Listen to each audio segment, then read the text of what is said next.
Welcome to Sharing My Truth with Mel and Suzie, the uncensored version, where we bear it all. We do. Hello, and welcome back to Sharing My Truth Pod. And you're listening here. You're tuning in to Mel and Suzie Radio. Going old school with ya. And here's a cute little friendly reminder to subscribe. Subscribe to this little podcast. Give us a cute little 5 stars. Rate and review. Give us a nice little, what did you think? What do you think about us? Tell us the mean and the ugly, but also the nice and the pretty, because we have very fragile egos. Obviously. Hey, babes. How are you? Hi. I don't know how to follow that, really. That is so rude. Hi. Hello, darling. Oh, God. Thank you, for fuck's sake. We just had an amazing little interview. We did.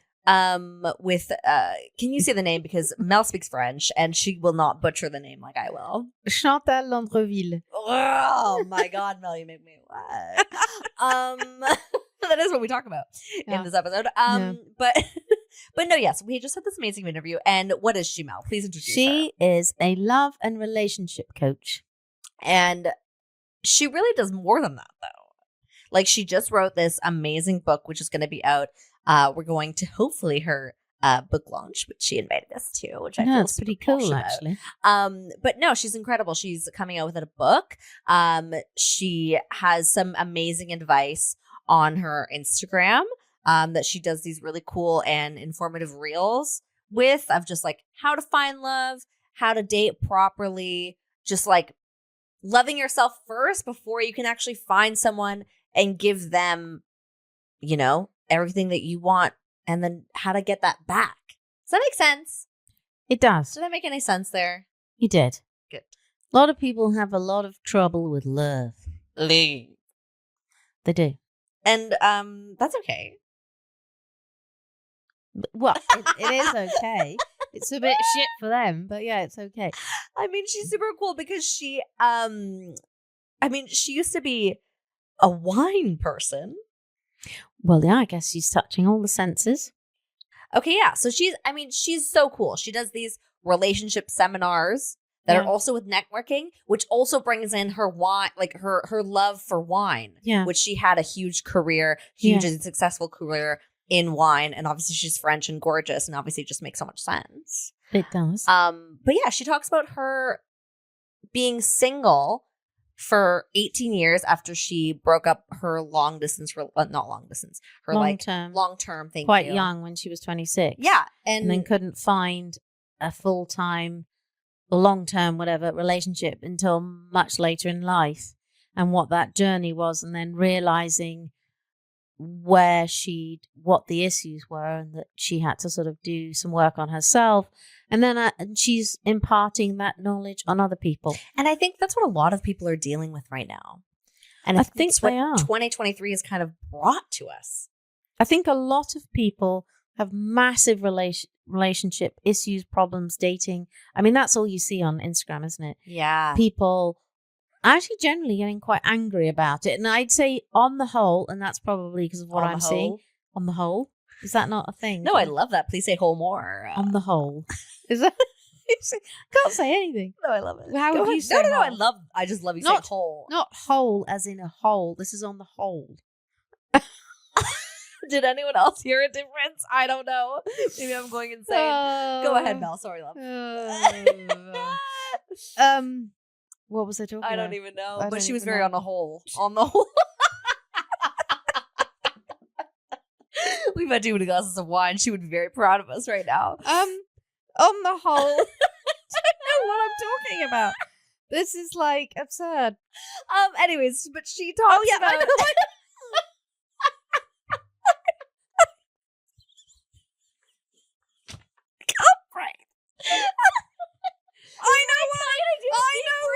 I know what I was talking about. Go ahead, love. Go ahead. Okay. That wasn't deep breathing. I can't do deep breathing. Oh my God. Okay, I feel so much better. On Instagram, Thank you. on the whole, Yeah. it's women being very angry at men. Yes. Because men can't commit. I mean, Yeah. maybe Yeah. that's my thing. that I'm seeing that. I because don't it's think women algorithmic. can commit either. Yeah, well, exactly. That's the point. Right? Like women can't commit because we are too high maintenance. Sorry, but we are. Mhm. And men can't commit because they can't deal with how much they have to work for pussy anymore. And we're like, sorry, you gotta. Like that's the problem. Yeah, I think there's something in that. There's oh a lot my of other god, problems, I think but you figured it out. I have, obviously. I'm a God. genius. Okay, stop everything. She's figured it out. Obviously, I learned everything from Miss Chantal.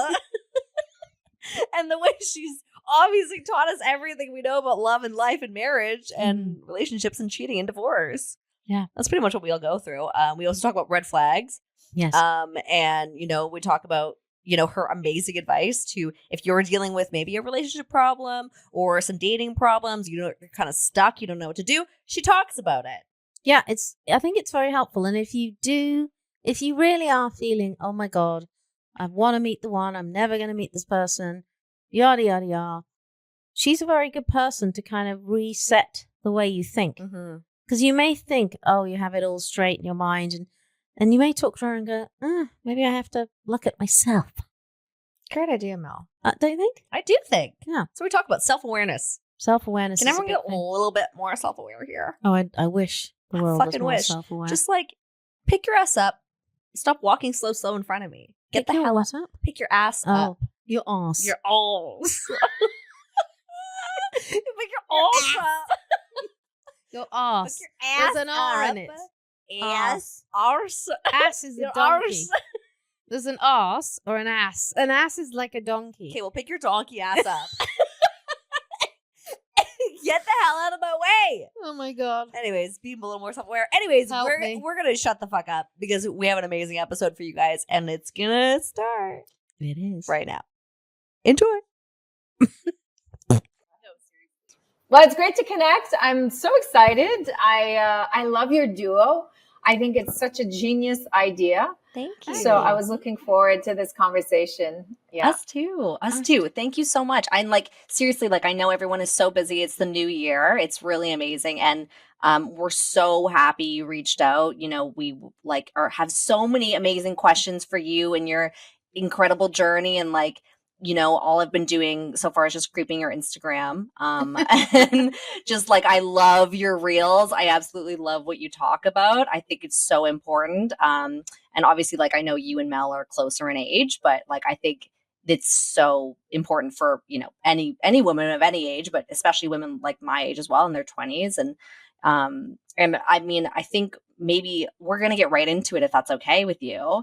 Yeah, absolutely. We would love for you to just tell us a bit more about yourself, tell our audience about you, our listeners, about really what you do, how you got started. I'm sure they're going to love the story. Okay, perfect.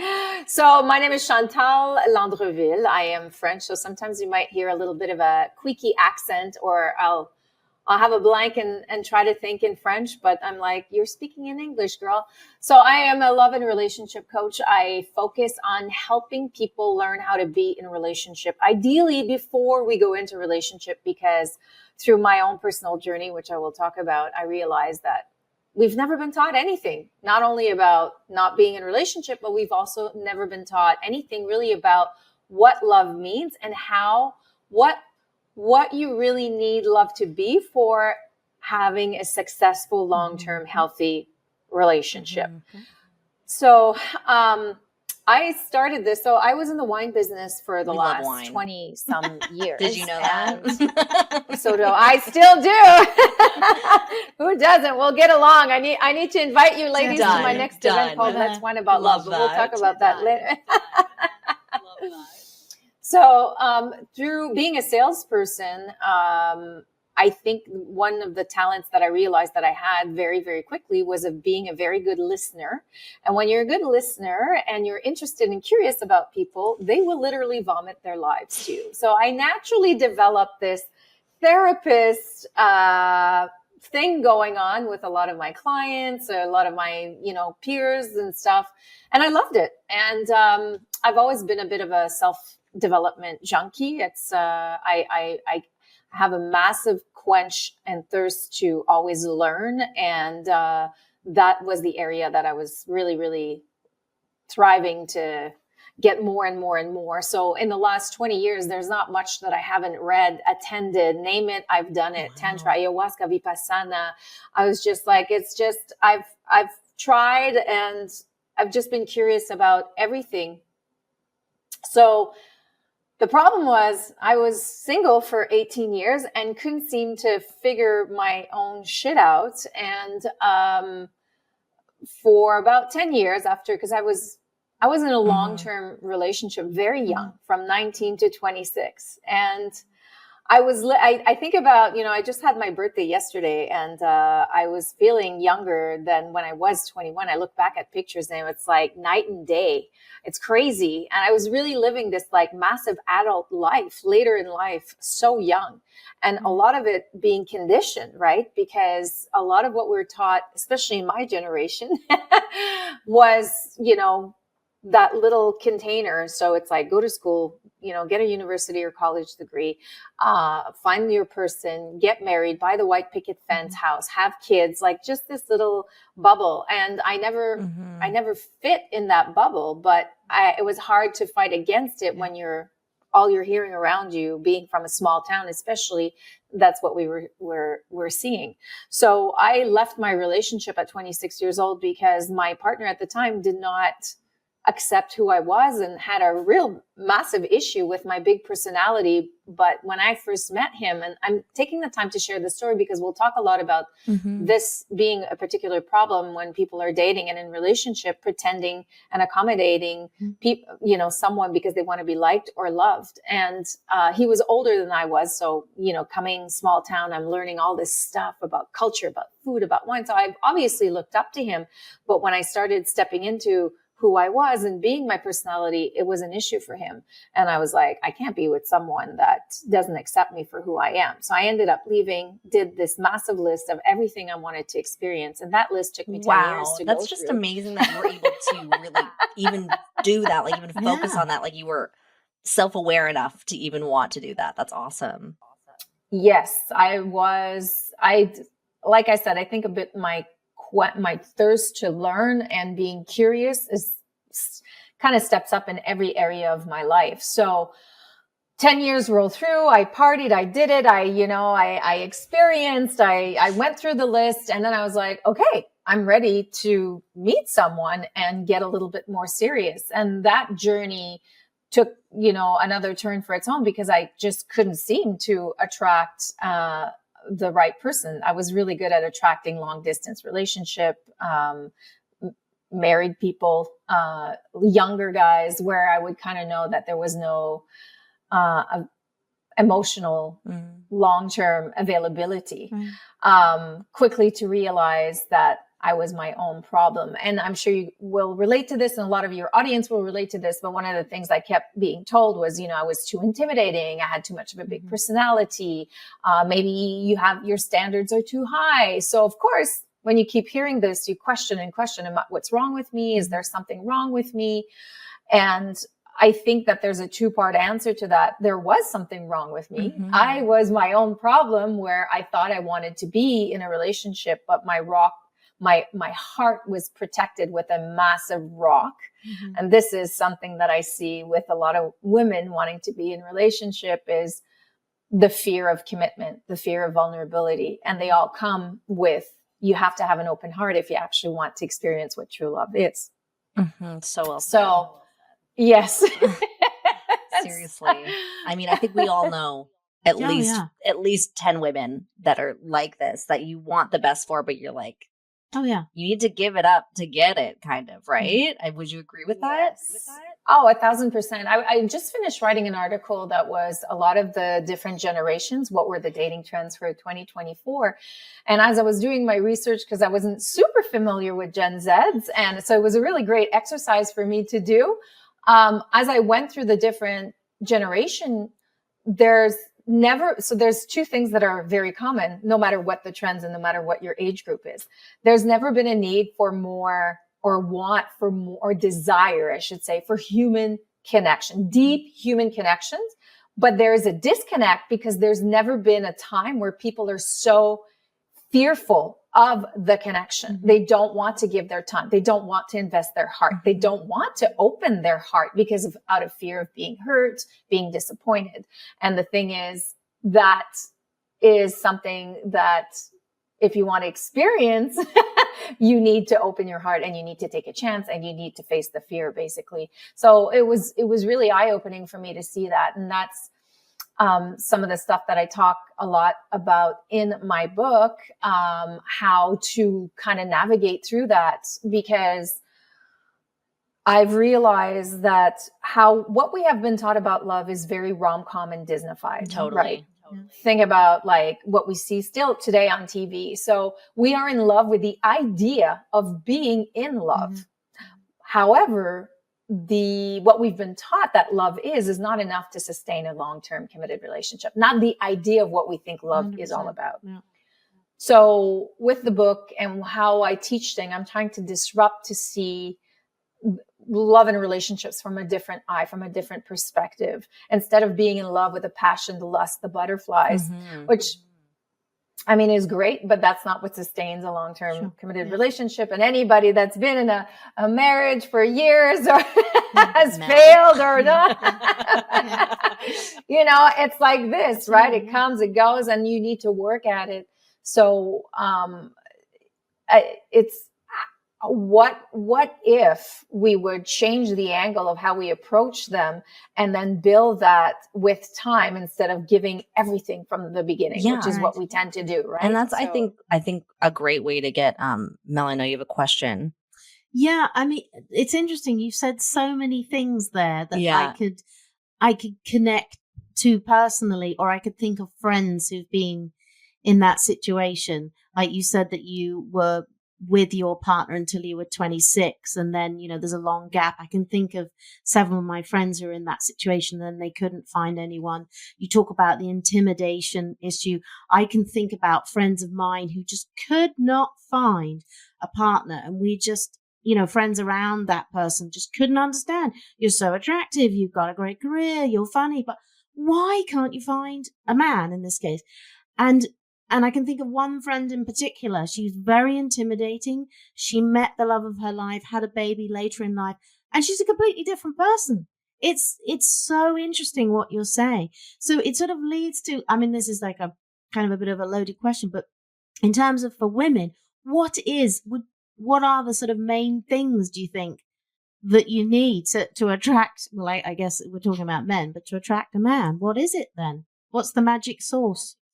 Well, there's a lot of them. And first off is self-awareness. You mentioned that word earlier. And for me, even today in my own relationship, having that awareness of understanding myself so well, why I act the way I do, why I have the beliefs that are, why are the patterns there? So I can work through on a much quicker base through my own shit or the situation that is happening within the relationship or when you are looking. So for example, in my case, when I said that, I realized a part of it is that my subconscious mind, because of work that I did, and when I went through a deeper form of therapy, realized that I lost my father when I was 2. So for me, the first love of my life abandoned me. So men subconsciously, in my little brain, had registered that, men abandon you. So this was a way. So I was subconsciously choosing emotionally unavailable men because it was a way for me to protect myself and stay in control. I knew subconsciously would never work out.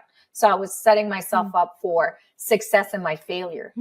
So when I realized that, I was like, oh my God, the problem is this: when we've identified our beliefs, our patterns, our behaviors, they're typically have been there or they're part of our DNA, right? So in my case, I understood this. I was almost 38 years old. So to rewire the brain, to change that is the second part of the work that you need to do. And typically what I say, it's kind of like a muscle you need to develop, like anybody that would want to lose weight or become really great at a sport, or you need to work at it and slowly develop the skill, the muscle, whatever that may be. So I needed to create a new vision on how I would approach men. I needed to make sure that I worked on opening my heart because I was my own issue. So, I'll talk about vulnerability, which I'm sure a lot of your audience and women. I love it. So hard. So being a type A personality, high achiever, success in everything I was doing in my life and leaving the house very, very young. So for me, I was very self-reliant. I was very independent all of my life. I had nobody to rely on. So it was me, myself, and I. Mm-hmm. So at one point, I remember my roommate in my late 20s, early 30s was like, Chantal, if you can't be vulnerable with your own friends, how the hell are you going to even be vulnerable one day in your relationship? Mm-hmm. And that was literally like an aha moment for me because I was like, she's absolutely right. So how did I start practicing vulnerability? Was I identified a friend that I felt safe with, that I literally had the conversation saying, listen, I'm working on my vulnerability piece here. This is what I need from you when I will come to you, because it will already be really difficult for me to open up, share if I'm having an emotional breakdown or whatever I'm dealing with. So the friend was, okay, this is what we're going to do. And I started practicing and it was so hard. I remember the first call, I was just like, I don't need it. Screw it. I'm going to handle it on my own. It's what I'm used to do. Go be the hermit. No, pushed myself. And that took a good 8 months for me to start feeling better about it and saying, you know what, this is actually nice to be able to talk through with someone and not being on your own. Yeah. And that led to a second friend, and that led to a third friend. And then I started doing that in my workforce, being able to speak my truth when something wasn't happening or I couldn't handle it instead of being afraid of being judged or whatever. So what happened is that I developed my muscles. So by the time I did get into my relationship, it was much easier for me to accept receiving with a loving heart, open heart, much easier. And to be honest, it's easy for me to retract back to my old ways, but because of that self-awareness and I know what I need to do, the inner chat that can happen. I talk about this in the book too, like that inner chat that you need to create in your own head under 5 seconds to like, okay, no. This is your old you. This is the story you're choosing to say. This is who you are. You've built your new tribe. You don't need to do everything on your own. That's the old version of Chantal. No, totally. I mean, I love that you brought up vulnerability because I think that's, especially nowadays where like, you just, as a woman, I mean, I can only speak as a woman because that's what I am, but I don't know.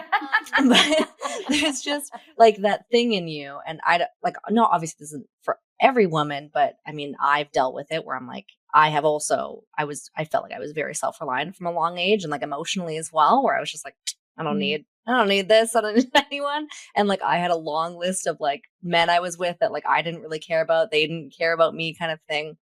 And like, I've been with my long-term boyfriend for over 8 years now, but I still find it difficult to be vulnerable. Yeah. And like, it's not just with him, but it's like with everyone else. Cause like, I don't want to show any weakness. And I don't know if you find that, Mel. I know you've been in your relationship for a lot longer than I have, but yeah, it's interesting. I think the thing is, especially in the world we live in today, as women, we've been conditioned to not be vulnerable because we're supposed to be self-reliant. We're supposed to be the boss babe and the mother and the love, and we're supposed to be doing everything. And especially, I feel my generation, Gen X, I'm 51, is like, we were the women. Well, we're not going to be like our mothers. We're not going to be like our grandmothers. We're going to work. We're going to have children. We're going to have amazing husbands, great sex. Like, we're going to do the whole thing. Oh. And then we're like, shit, there are only 24 hours in the day. How am I going to do this thing? And I think, then we've inadvertently taught or our children, our daughters, the same kind of thing. And on the cycle goes.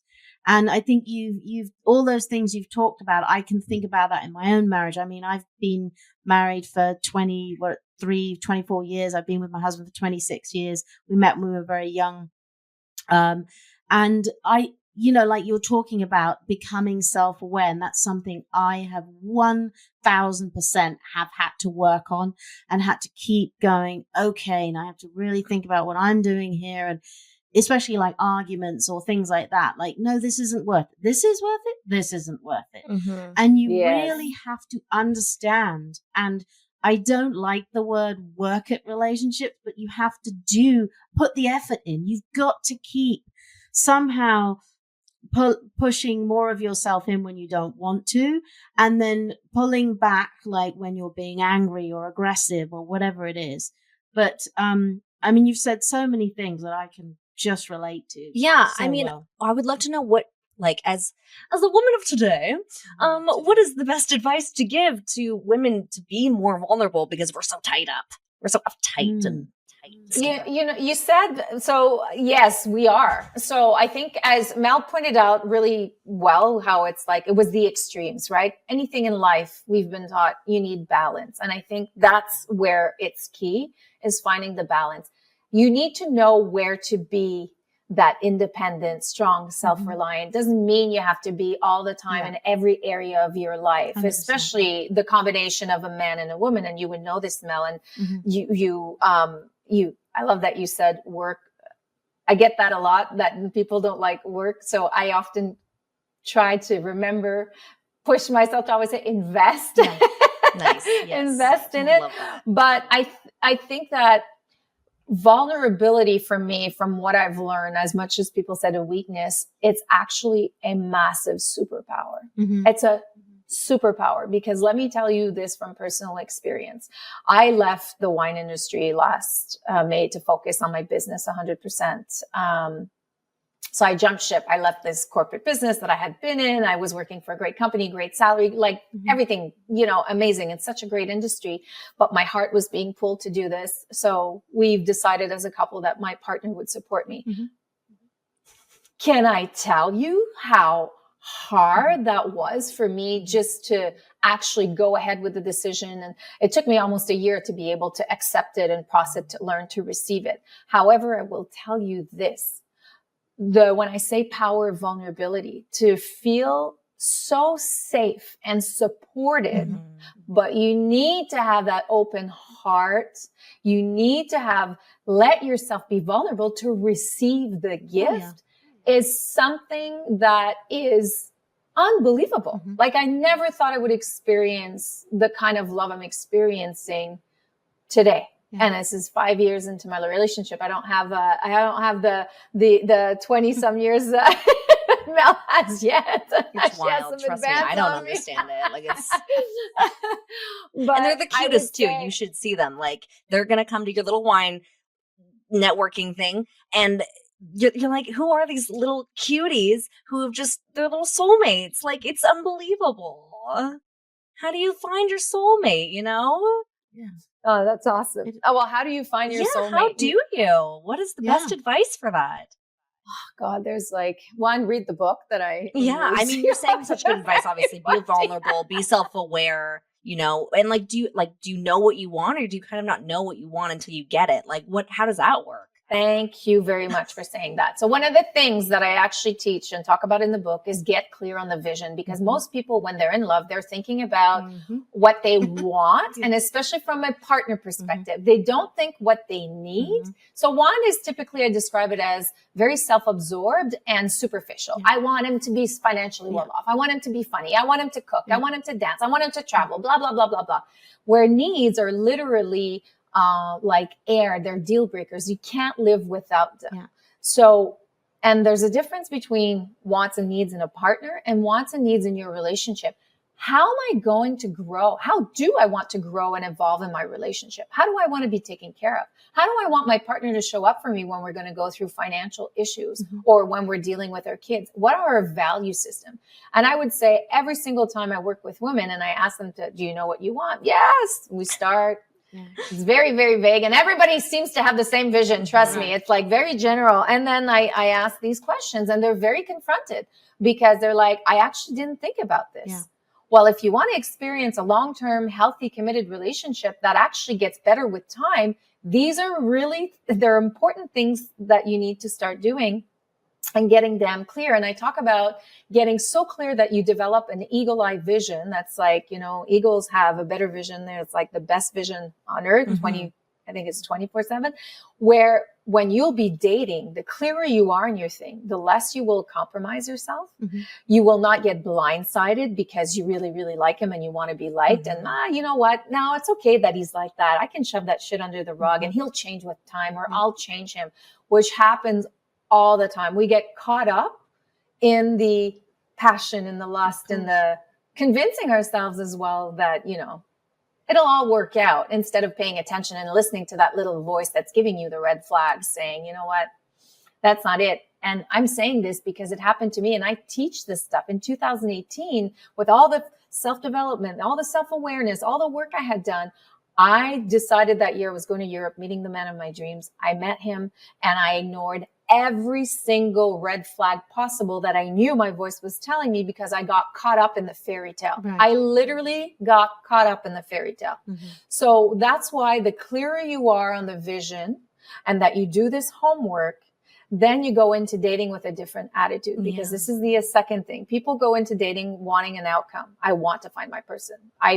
Is this the person? Is this the person? Instead of going in, having fun, giving themselves time to get to know someone and observing themselves with all the things that they've identified that they do wrong, right? Mm-hmm. So we typically, in my case, I was emotionally, so how do I need to change that? So how can I make sure that I don't repeat the same mistakes? So self-awareness, getting really damn clear on the vision of not only of your partner, but of the relationship that you want to build and create. Mm-hmm. And then, Vulnerability. Vulnerability is definitely, I wasn't there yet, but thank you. Sorry. No. And then one question that I love for people to ask themselves is, what is your relationship with love, and what do you want your relationship with love to be? Because when I started and did all my research to found the program and the book research and stuff, that was one of the questions that I asked all the women I met with. I had done many table talks, and I was asking them, like, what is love? Mm-hmm. And funny enough, the descriptions were so up and down everywhere, all over the place, but it was never about us. It was all about everybody else, which I thought was really interesting. So number 3, self-love. Love yourself, honor yourself, respect yourself so much that you will stick to your boundaries, that you will not be afraid to communicate what your needs are, right? What are your needs? Most people are afraid because, again, they don't want to be rejected. They want to be liked. So it's all of those things, little things. And it sucks to say, I almost take away the sexiness out of but I think that's so important. I think it's so, I mean, what you've said that's exactly what I did. I think that's why I found my husband. And I love that. The thing that you talked about also about your father, and that he, died when you were young. And I was personally looking for somebody who was the complete opposite of my father, who was a philanderer and everything else. So I think in my head it was wired to find this person, because I just didn't want. I knew what was wrong and what was bad, because I had a living example in my father, and I wanted the total opposite. And it's interesting, like what you're saying, like I was clear on what I wanted, what I didn't want. And one thing I say to Suzie all the time, I've said to lots of young women, my daughters, young women, is this thing about compromise that people talk about all the time. I'm like, hang on a second. Compromise, you have to compromise in a relationship. But compromise is, what do you want to have for dinner tonight? Or, should we go on vacation to this place, not this place? It's not, to me, it's not it's not about sacrificing yourself. Mm-hmm. So like I know a few friends who've sacrificed, they wanted children and the man didn't want children, and they've sacrificed that. To me, that isn't compromise. You can't compromise the big things in your life or you'll ultimately be unhappy. But you can compromise little things. Of course you can, because otherwise you're being, in my view, ridiculous. But I think that compromise thing has become very confused by a lot of people. Melanie, man, you rock. Like, you're a wise Melanie woman, does girl. rock. Yeah, you really do, because that's actually great. I talked about this yesterday. There's a difference between compromising your needs, your own personal needs, and compromising in a relationship. Yeah. Very different worlds. Yeah. Very different worlds. Yeah. So there will always have to be compromise in relationships, where, as you kind of described, but compromising Like, again, the vision of the relationship, if one of your needs is I want to have children, this is a need. It's like, it's, so you do not want to compromise yourself. And I think people compromise themselves all the time. All the time. Pretending to be someone they're really not. And this is when it comes biting you up a couple years down. You know, I always give the example of that boy meets girl. Boy says, you know, I love Sunday night footballs. Girl's like in her head, holy shit, I hate football, but you know what? I really like this guy. So yeah, I love football. She starts watching football with him every Sunday, you know, 6 months, a year go by. And then they finally move in together. And then, you know, she's kind of nudging and it's like, do you really need to watch football? And he's like, what are you talking about? And then a year and a half, 2 years go by. She like loses her shit one day and says, you know what? Like, give it up. I can't stand you watching football. And the guy is like deer in the headlights saying, I don't understand. Yeah. I've told you since day one, I love my football and I'm not compromising that. Yeah. So convincing themselves that they will change and accepting something that they never really wanted to. Yes. So very, very important. That actually leads to a question I have. Do you mostly see, are most of your clients women or men or couples? So I started, most of them are women. Okay. Most of them are women. Right. I really, really want to work more with men. Men need more help, and not in a way that they need more help. It's because they are not naturally askers for help like women are. We're more curious and we'll go for it. And I can't keep elevating. I love it. You can't keep elevating all these women that are doing the work and not have the men do the same thing. Yeah. I also work with a lot of couples in the last year and a half. This is something that came up because I call it relationship maintenance. And this is key. So not only do I teach how to be in relationship before you go into relationship, but you should be doing the work when you guys are rocking it, not when you friggin' hit rock bottom. And what do people do when they want to go to therapy and they want to go, you know, they're having issues in the relationship? They wait till shit hits the fan. Absolutely. So build a toolbox that you know exactly how to navigate before you hit the shit. Yes. So, you know, work with a coach, a therapist, whatever the hell that is, to give you guys a toolbox. And I always say, when we're talking about Melanie investing in our relationships, not working, but one of the things that Jeff and I had decided was when we first started dating was like, we want to hold ourselves and our relationship to high standards. And one of them was investing once a year into a form of workshop, event that we go together to grow as a couple, but to also grow as individuals, because that can happen too, right? People grow as individuals and the other one's not doing the work. Absolutely, and they separate. So, yes, that's really important. Do that before. I love that. And I also want to ask you about, because obviously I think what we've seen in 2023 was a lot of celebrity breakups. I don't know if you heard, but there's just a lot of, I think, you know, changes going around. And I want to know if you have any insight on like, why do people break up? Is there one big reason, like why so many people break up? Like, is there some things, maybe like red flags that you could talk about at the beginning as to why people break up? Like, should we be breaking up sooner? Maybe, like, I don't know. What are your thoughts on that? Well, again, the thing that's the most common cause is that people get blindsided and accept things that they would never, because they get wrapped up in the fantasy. And the love lust. Yeah. They really, really do. Yeah. That's the biggest thing, is that we don't communicate our needs. We're not clear on our vision. We think that we'll be okay, or that, no, it'll change or it'll evolve or whatever. We also move in way too quickly. Like, things move way too quickly. Think so? I call it the fire straw.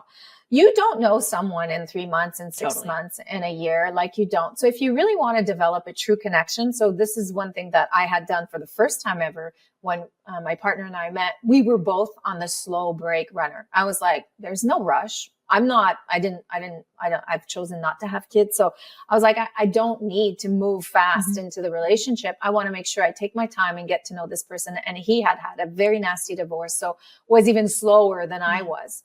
And what that allowed us to do is not lose ourselves. And this is what people do when they find, their new love. They like, oh my God, I want to see you every single night. So they forget about their friends. They forget about their activities. They forget. So they just like, it's them locked in. Yeah. Where if you feel that you found the right person, what's the rush? You will have the rest of your life to do shit together.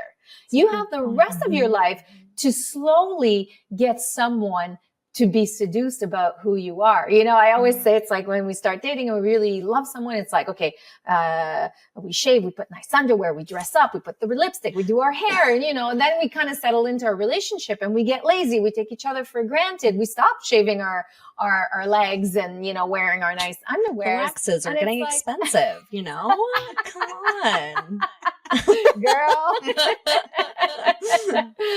So it's like, what about, really investing into the long-term effect of things. So people are doing things too quickly and getting wrapped up and not really getting to know who the person are. And the other thing is that we all come with baggage in relationship. We all have our shit. So if you haven't done the work and don't understand how you react or get triggered in a relationship, then they always say, that you typically get your own mirror. If you haven't done that work, you might actually be meant to be together, but you're not equipped to know how to manage and handle the crisis, the argument, the reaction. So, I'll give an example, a concrete example. I'm a massive control freak, and my control issues got to a point where, I got shut down many times by my friends. And luckily I had people that loved me enough to call me out on my shit, because I would scream. I would lose my shit when things wouldn't be going my way. So it was really bad. So I worked really hard to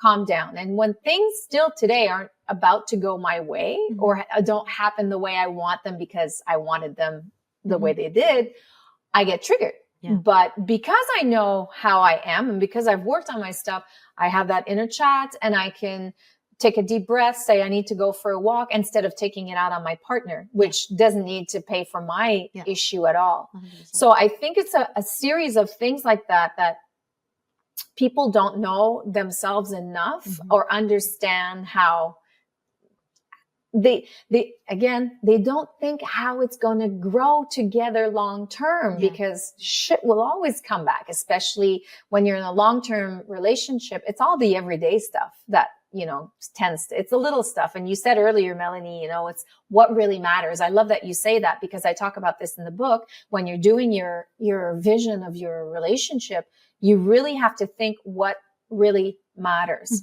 because in an everyday relationship, when there's the routine and the kids and, going to school and the stress and, no time, it's like, am I really going to argue because they didn't load up the dishwasher properly or take out the garbage? Yes, or, I am really mad about that. No, No, you have to I'll give you an example. I've been married for, like I said, so long. And one of the things like my husband is incapable of doing is he has a shower and like the towel, he just sort of puts it on the rail and scrunches it all up, and it drives me bananas. And, this has been going on for years, and it would annoy me at the beginning. And it sounds so petty, but it's the petty things that build up. Yes. And then I was just like, fuck it, excuse my language. I'm just gonna, who cares on the grand scheme of things? It annoys me. It doesn't annoy him. So I straighten out the towel every day. I don't, because it annoys me that he doesn't do it. He's not doing it to annoy me. It's not his thing. And that's a very sort of small example. But you have to, in a sense, grow yourself, mature to know these things about yourself, something I've learned, and you become reflective and you understand. And you talked about triggers as well. Like my husband and I now know the things that trigger me as a person individually from my past, him from his sort of childhood or whatever. And you back off when the thing, like my trigger, for example, makes no sense to him. His trigger makes no sense to me, because they're based on what's happened to us in our individual past. But we have to respect those triggers and understand that, okay, this thing really riles him up. So you step back, and the same with me. But it takes a lifetime to learn these things. You said it. It takes a long time. It takes a long time. And so to answer your question, Susie, why do people break up so quickly? And they don't have the set of tools to go into a long-term relationship and don't know what it actually entitles and takes to work through this stuff. Mhm. And all of the little example like she gave, I mean, it's literally what kills relationship is the little things, you know, like 100%. we always laugh. I like my bed, you know, done first thing in the morning, and I do it perfectly. Jeff gets up and it's like a mess, and he gets up usually after me, and I'm like, oh my God. And, you know, on his side, he loves a clean sink. I tend to clean my kitchen, but I'll put everything in the sink. So we both get annoyed by that. That's But so we started, and we found our, you have to laugh. That's so important. You have to have a massive sense of humor, and you both obviously have it. But it's like, okay, I realize that at the end of the day, if I want my bed to be done the way I want to make myself happy, I need to do it. And same as him. So we both take ownership for these things because it's not worth it. Exactly. That's not where it's worth it. Exactly. So these are things, and when I was saying earlier about the disconnection between wanting human deep connection and then not wanting to invest, these things only happen when you give yourselves time to get to know each other and respect each other's past and understand how to adapt to your triggers, to your reactions on how you, and maybe work through it as well. Right. So, that's why I think let's stop breaking up, people. I mean, I brought it up a little bit, and I want you to walk me through it too. Like, and I want to know your maybe, because you had talked about red flags about maybe a previous relationship or something, and I want you to tell us, like, you know, what are the biggest red flags? Are there any like big ones? Is it like someone being kind of a narcissist, and you're like, maybe we should hold up on that, or like, you know, someone really not talking or like, you know, handling your boundaries and like the way that they should, or like, you know, what are the biggest red flags that you see people coming to you with of like the relationship? They think it's fine, and you're like, this is a red flag. Yes. So number one, it's very different for everybody. Your red flags might not be the same for me, depending on who you are in your life and your personality. So I just want to put that clear, make that clear. The second thing is that you, if you don't take the time to set that list of what are your needs or your boundaries. So that's where self-awareness again comes in, really being clear on what is it do I need? How do I want to be treated? So my needs and the way I want to be talked to might be different than yours. So that can have an impact on the kind of red flags that come in, right? You might tolerate a certain kind of behavior and I won't, because I know that long-term wise it won't. But definitely, you know, if we talk about if you want to be with a good character person, you know, for a red flag for me is, how does somebody listen and pay attention to the environment? Are they cutting people off? Are they dismissing them? Are they demeanoring them? Because I can always say, that's why I love to tell women when they date, observe the behavior, observe yourself, and observe how they act and react to different situations, to different conversations, because that's, if you are able to do that and learn to read in between the lines, you can pick up a lot of information about someone's character very, very quickly. So definitely on how somebody listens, their communication style. Do they scream? Do they lose their temper quickly? Are they possessive and jealous and ask you questions and are always on your case? Because that can also develop as, you know, extreme overload at the one point. Are they very self-centered? Do they care about you? Do they actually have an interest to know about you? Because I hear that a lot sometimes when people go on dates where it's on one-way direction conversation. And this is where intentional conversation comes in, and learning to ask the right questions that dive a little bit deeper to understand where the person's at, what kind of work they've done, how self-aware are they? It's really important. So, red flags, you know, have you been, in my case, it was, you know, someone, and I don't want to judge this, but it was a red flag for me. It's someone that had 2 different children with 2 different women under, you know, one was 8, one was 4. So on a very, very short time window, both really bad relationship with both mothers. So that for me says right away, doesn't know how to communicate, probably has no idea how to compromise in relationship, there was definitely a culture problem. So, I'm trying to think of other red flags. So it really depends on who you are and where you are. But there's fundamentals like respect, communication, self-acceptance. Does somebody really let you be who you are, or is trying to demand for you to show up in a way?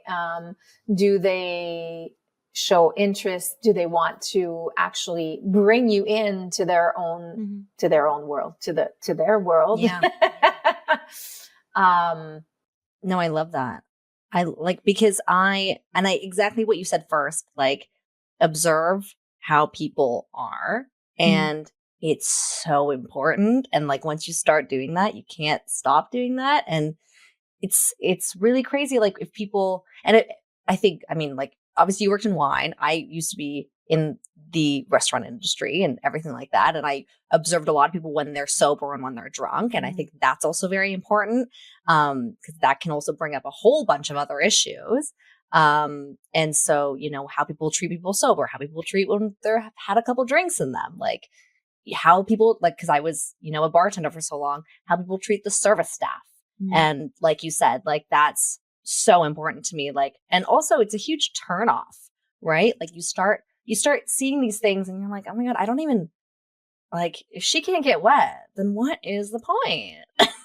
No, I listen, I totally agree. It's a massive, massive turnoff. And it's just that shows how other kind of behaviors can come out, right? So I totally agree. I mean, that's why it's sorry to interrupt. I'm just gonna say, like, if you're finding that someone, because obviously you deal with a lot of women, they're not getting turned on anymore. Because Mel and I have spoken about low libidos, things like that. Do you deal with people who are like, I'm not really wet for this person anymore? How do I fix this? Or are you like, maybe it's the guy, or maybe it's just a low libido? Like, how do you see that kind of change, that difference? Oh man, that can be another podcast episode just about that. But I would say it really depends on where the person's at, right? Have they been in a long-term committed relationship or not? Do they feel safe? And women, for us to get wet, I think this, there's a massive emotional safety required to really let the juices flow. Like, we are really like, so if we're not feeling connected in any way, that thing, the cookie goes dry like a hot towel. So I mean, like, massively dry. So it could be so many things. Especially my age group. It's premenopause, menopause, so much fun. And so much fun. So I think it really varies on the situation, and it's too varied to actually give an actual yes or no. But definitely, if you're in a long relationship and you haven't also, because this is the other thing too, when it comes to the libido and the bedroom sexiness, that too takes investment. And I think that when people either experience massive, like, high intense sex from the beginning and then it dies down, right? It's like, how do I sustain that fire? So they expect, the lust to be what it was at the beginning.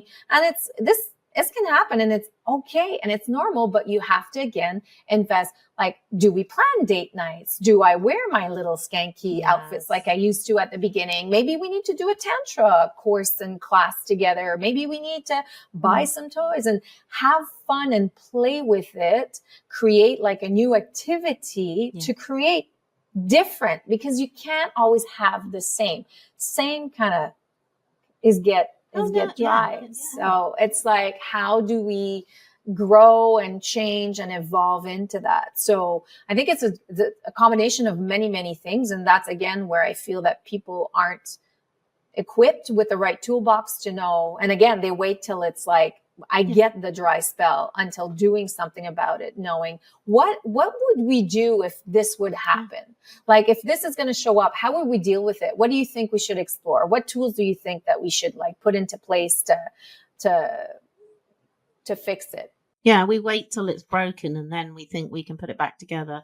I say this to Suzie all the time. I think life does get in the way. You're so busy, and, if, like me, you're working, you've got children, like, it's a lot. And I think it is particularly for women. We get for some men are much better at compartmentalizing their life than women are. And I think that can cause a lot of issues, because we just let it go. And then we're like, oh shit, I got to do something about this. I mean, I think we could probably talk to you forever. It's honestly ridiculous. I hate that even like it doesn't like we've talked for so long, and I'm like, I don't even understand where the time is going right now. This is ridiculous.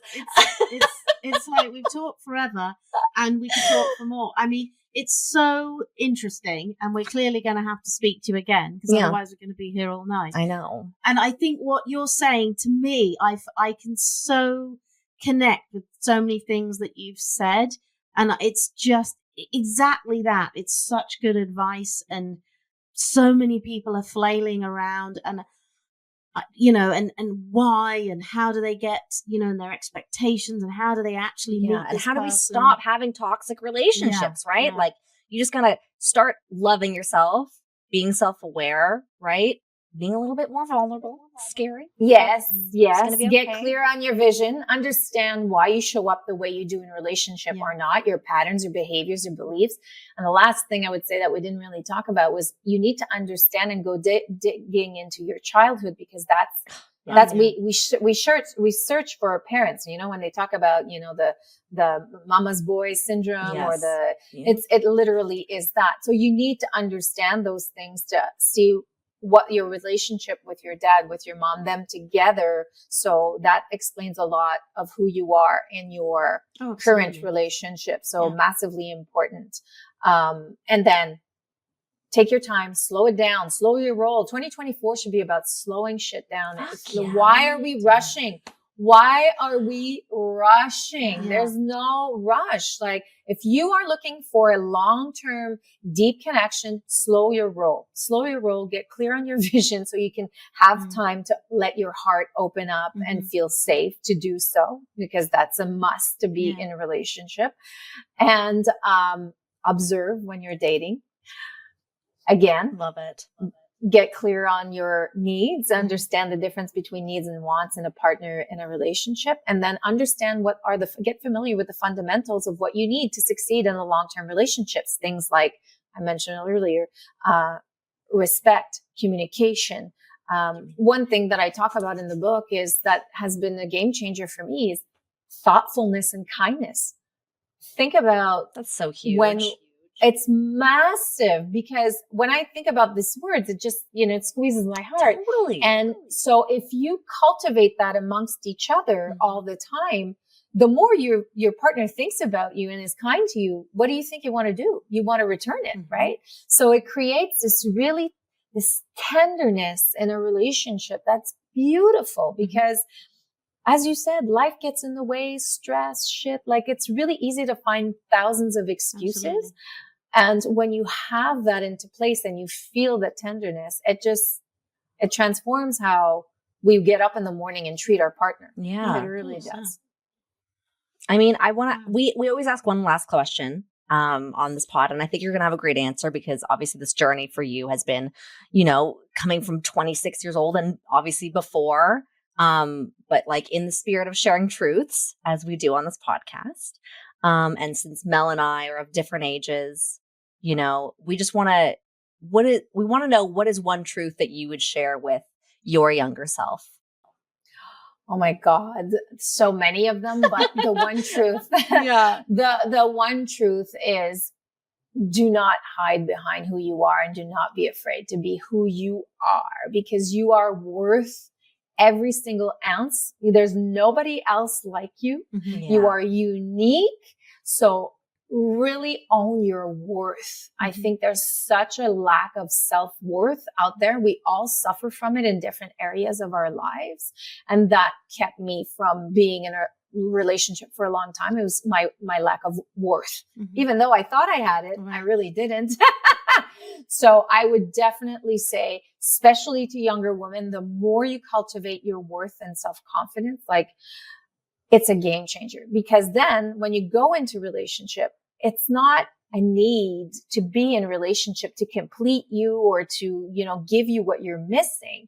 It's an added bonus. It's just this like, holy shit, I'm so good, Ugh, me. I love it. But this is like, holy shit, beautiful ad. Like it's a bonus. It's like that extra butter on your yeah, and I like all of the butter. I like all the fat. I like Yeah. all of the sugar. Give me it all.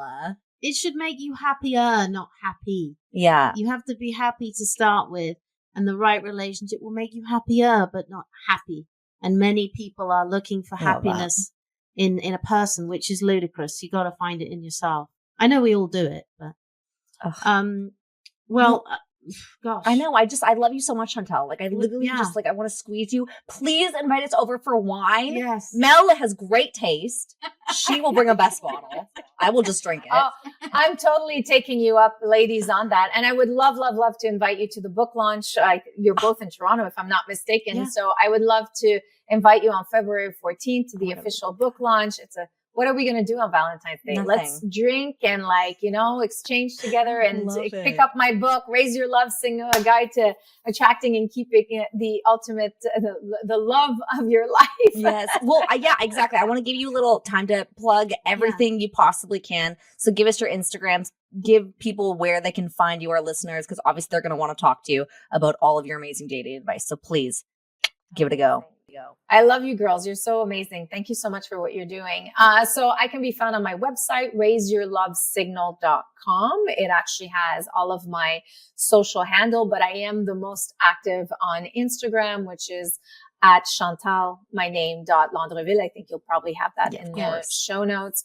And then I will actually be putting up a page next week with the pre-sale of the book. Mm-hmm. So Raise Your Love Signal, a guide to attracting and keeping the love of your life, is literally the best of everything I've learned and the hundreds of thousands of dollars it's cost me in the last 20 some years under a small book that's super easy to read, that will help you from, yourself to if you're in your dating journey, to making sure you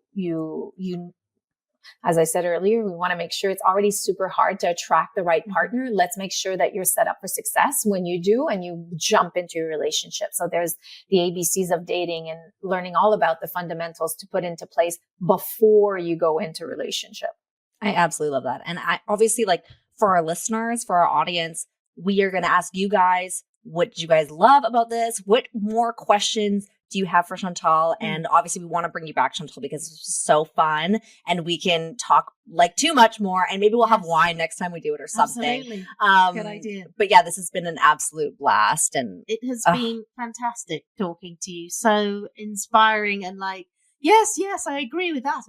Yeah, thank you for being so open about your journey. I know it's really hard, and even I find myself being open, but it's really tough, and especially about the childhood things, the stuff that we don't want to be vulnerable with. So yeah, thank you so much for doing that. And I'm so excited to read your book. It's going to be so great. Thank you. I'm excited too. I'm not going to lie. Okay, we'll see you at the book launch then. Absolutely. So good to meet you, and we will see you soon. It's been a pleasure. Have a good rest of your evening. Bye. Thank you so much. Sharing My Truth Pod is so excited to partner with Vibrator.com, where the A in Vibrator is the number 8. This is an extremely exclusive code where no other podcast has it. If you go to Vibrator.com right now, use the code MS15, that's MS15 at Vibrator.com. You can now get 15% off anything in store. That's any sex toys for you, your partner, your neighbor, your mom. We don't judge. We don't care. Get it now. Go to the link in our bio, put in the code, and get jiggy with it. Thanks so much for listening. Please rate and review this podcast and follow us on social at Sharing My Truth Pod, and leave us a voicemail on our website, sharingmytruth.com, to share your stories and experiences with us. We'll see you next time. Bye. Bye.